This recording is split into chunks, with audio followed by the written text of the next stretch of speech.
बिस्मिल्लाहिर्रहमानिर्रहीम। इब्तिदा है उस रब्बे जलील के नाम से जो दिलों के भेद खूब जानता है।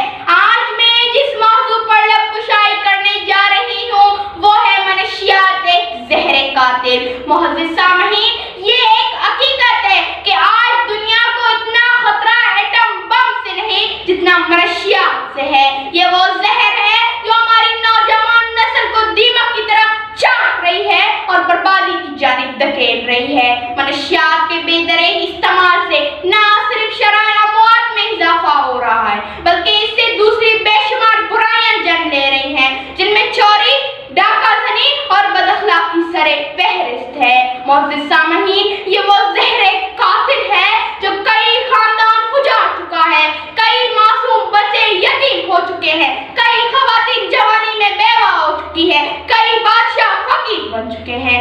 मुअज़्ज़िज़ सामईन, आज मैं निहायत अफ़सोस के साथ ये कहने पर मजबूर हूँ कि हम नशे के आदी अफराद को गली नाली का कीड़ा समझकर उनसे नफरत करते हैं, जबकि हमें नफरत उन मनशियात फरोशों से करनी चाहिए जो चंद सिक्कों के कातिल नौजवानों को दलदल में धकेल रहे हैं। अफसोस का मकाम तो ये है कि हमारे यहाँ तालीमी इदारे और खेल के मैदान कम लेकिन मनशियात के अड्डे ज्यादा है। इसकी वजह यह है कि हमारे सियासी हुक्मरान और पुलिस इन मुजरिमों की मुकम्मल सरपरस्ती कर रही है।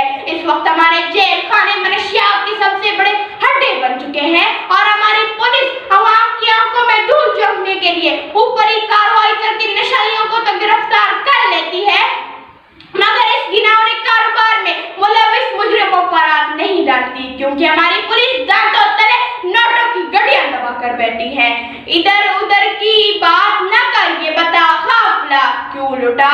मुझे रहसनों से गिला नहीं, तेरी रहबरी का सवाल है। शुक्रिया।